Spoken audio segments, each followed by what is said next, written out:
पूर्व प्रसंग में गीता दर्शन के भावों को श्रवण कर रहे थे आप,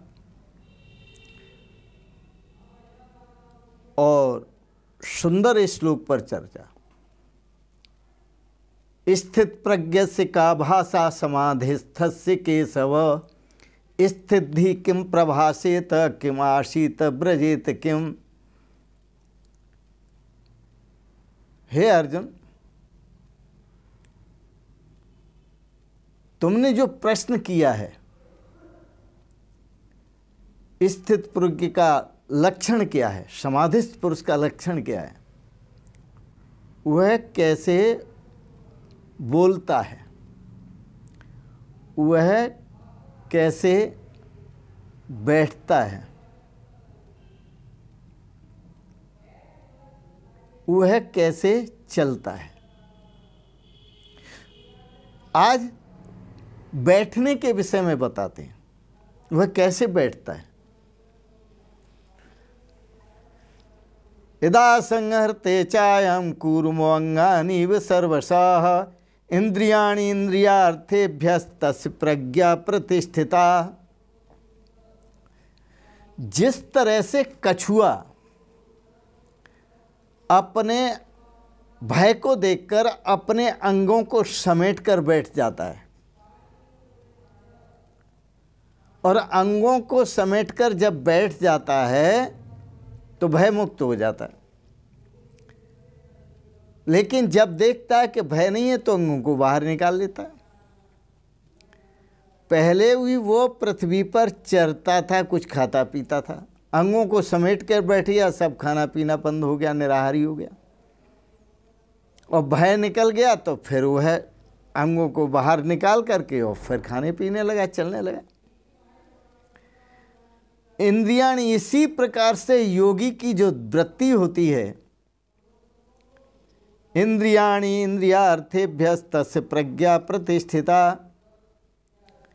ऐसे ही जो योगी होता है वह योगी भी अपने इंद्रियों को इंद्रियों के अर्थों से समेट लेता है।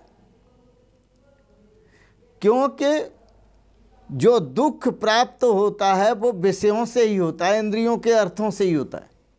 इंद्रियों का संयोग जब विषयों से होता है तो दुख होता है, और इंद्रियों का संयोग जब परमात्मा से होता है तो सुख होता है। इसलिए जो योगी है, सर्वत्र अनभिस्नेय तत्तत् प्राप्य शुभाशुभम, चाहे अच्छे भोग हों चाहे बुरे भोग हों, वहाँ से वह बसे ही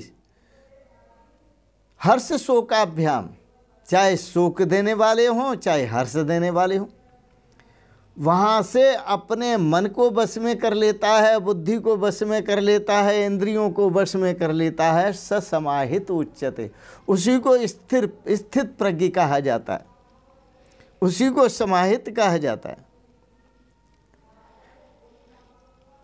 इंद्रियाणि प्रसंगेन दोषम रक्षति असंशयम।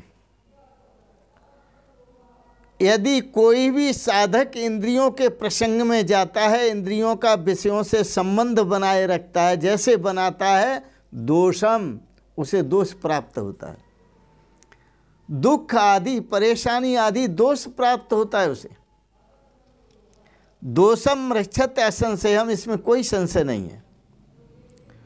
और वही संयम में इंद्रियाणि, वही अपने इंद्रियों को संयम में करके,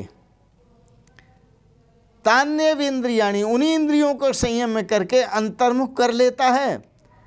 ततः सिद्धिम समधिगच्छति, तो वह मोक्ष की सिद्धि को प्राप्त होता है, वह दुखों से मुक्ति को प्राप्त होता है, दुखों से मुक्त हो जाता है। आनंदम ब्रह्मणो विद्वान न विभेति कुतश्चन, वह परमात्मा के परम आनंद को प्राप्त होता है, वह किसी से डरता नहीं, किसी से भयभीत नहीं होता। बड़ा सुंदर है। यह जो इंद्रियों को विषयों में फंसते हुए आप देख रहे हैं, वो क्यों? वह उसमें जो कारण है वो केवल अज्ञान है अर्जुन, केवल अज्ञान। रागो लिंगम अबोधस्य, जो इंद्रियां और इंद्रियों के जो विषय हैं उनमें जो विषयों में आसक्ति है वो इसलिए आसक्ति है कि अज्ञान को पहचाना नहीं।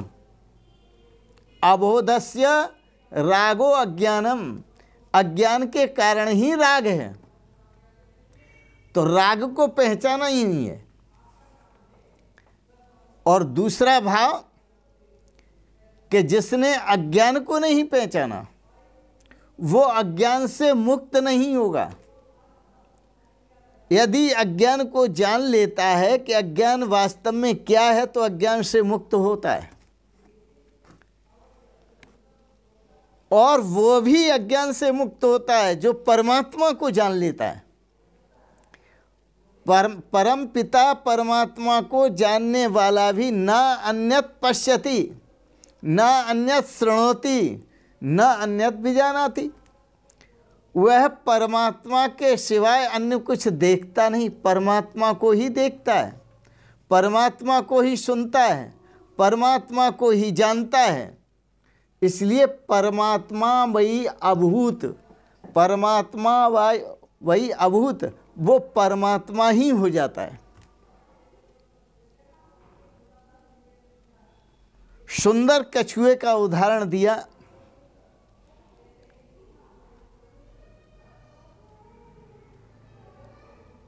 अंगों को समेटने वाला,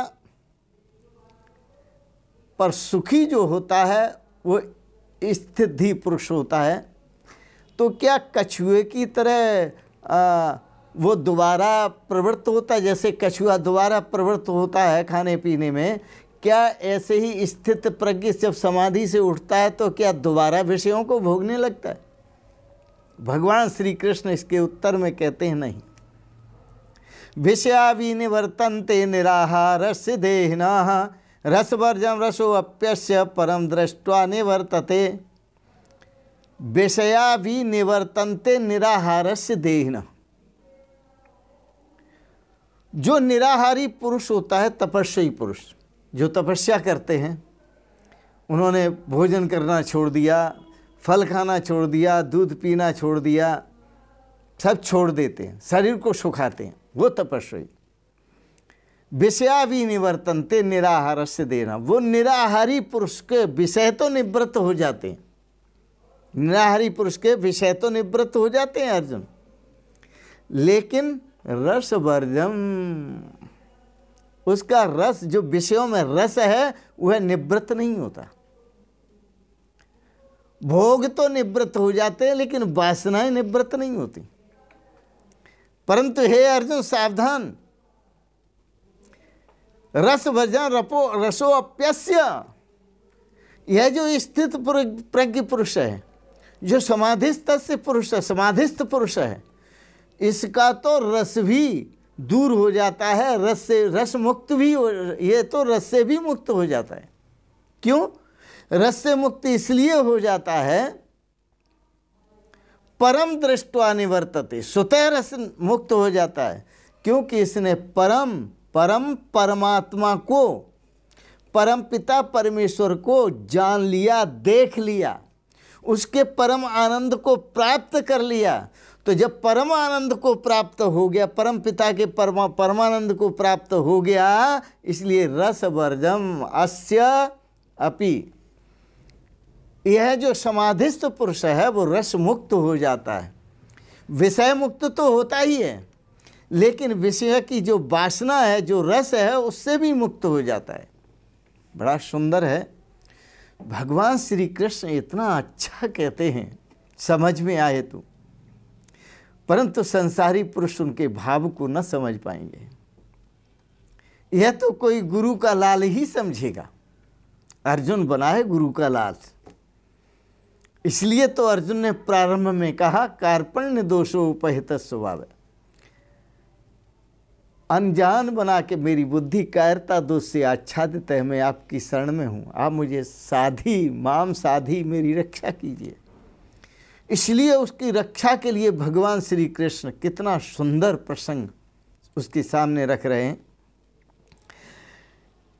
इंद्रियाभ्याम अजय्याभ्याम द्वाभ्यामेव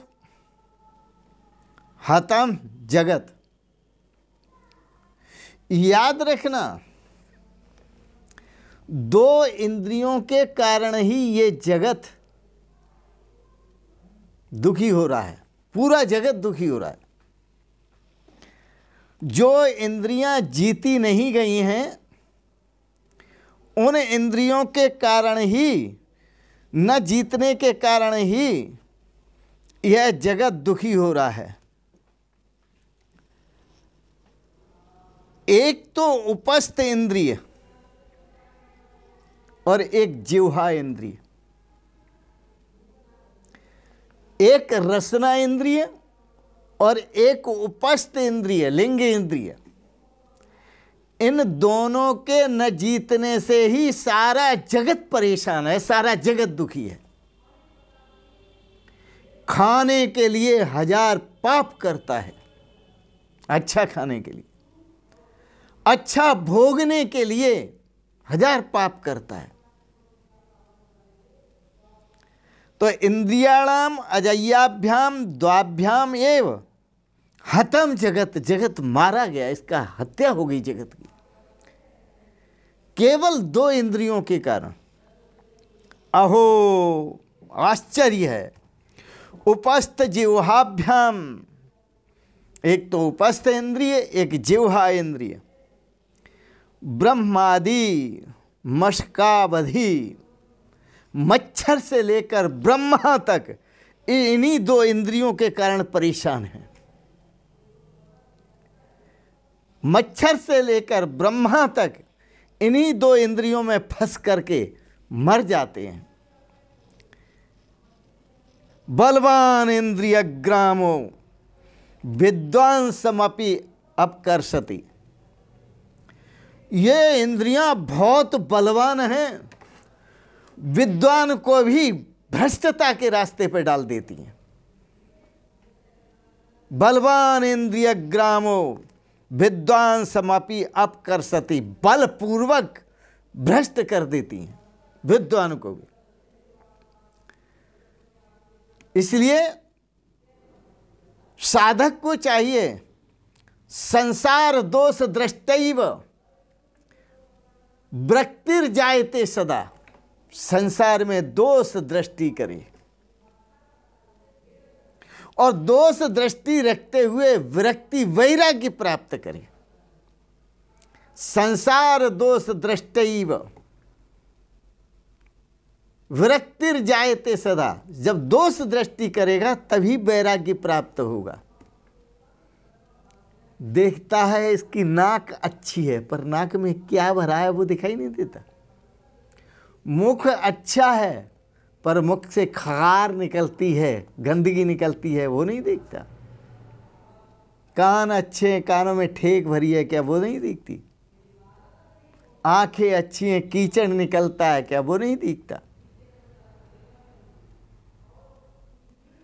दोष दृष्टैव, यह तन विष की बेलरी, गुरु अमृत की खान। यह तन तो विषयों की बेलरी है, विषय की बेल है, विष की बेल है मारने वाली। गुरु अमृत की खान, गुरु जो है वो अमृत की खान है। गुरु की शरण में जाते हैं तो इस विष से बच सकते हैं, यदि गुरु की शरण में नहीं जाएंगे तो इस विष बेल से बचेंगे नहीं। मोक्ष द्वारे द्वारपालश्च चत्वारः,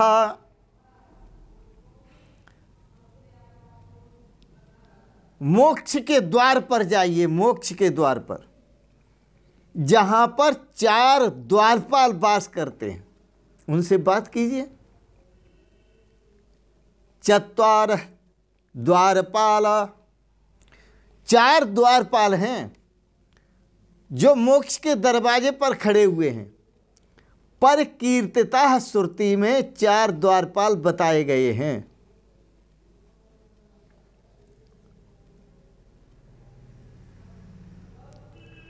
एक तो सम द्वारपाल है, दूसरा विचार द्वारपाल है, और तीसरा संतोष द्वारपाल है, और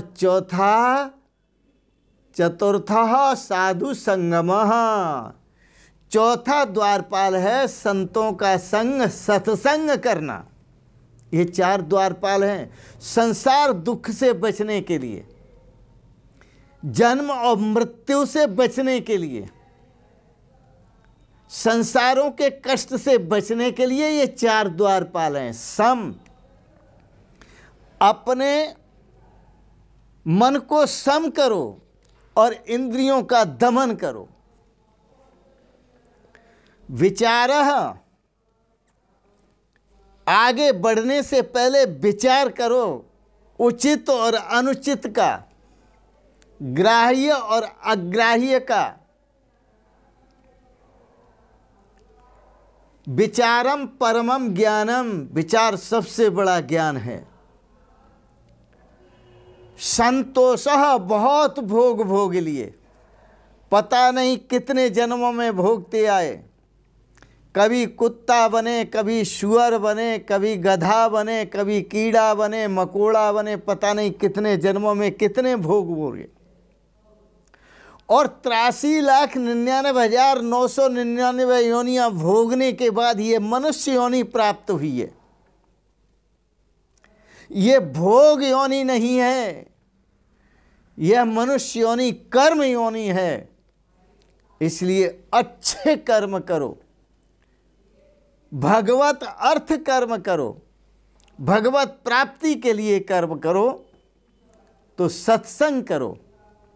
सर्व साधु समागमा, जो अनेक प्रकार के दुख हैं, कष्ट हैं, परेशानियां हैं, उन सब से मुक्त होने के लिए सर्व साधु समागमा सबसे बेहतर है संतों का सत्संग करना, सतगुरुओं का सत्संग करना, उनके चरण शरण में बैठना। जैसे आज अर्जुन भगवान श्री कृष्ण को अपने सतगुरु रूप में स्वीकार करके उनकी चरण शरण में बैठा हुआ है और भगवान से ज्ञान मुक्ति का मार्ग प्राप्त कर रहा है। तो इन शब्दों के साथ साथ आज वाणी को यहीं विराम देंगे।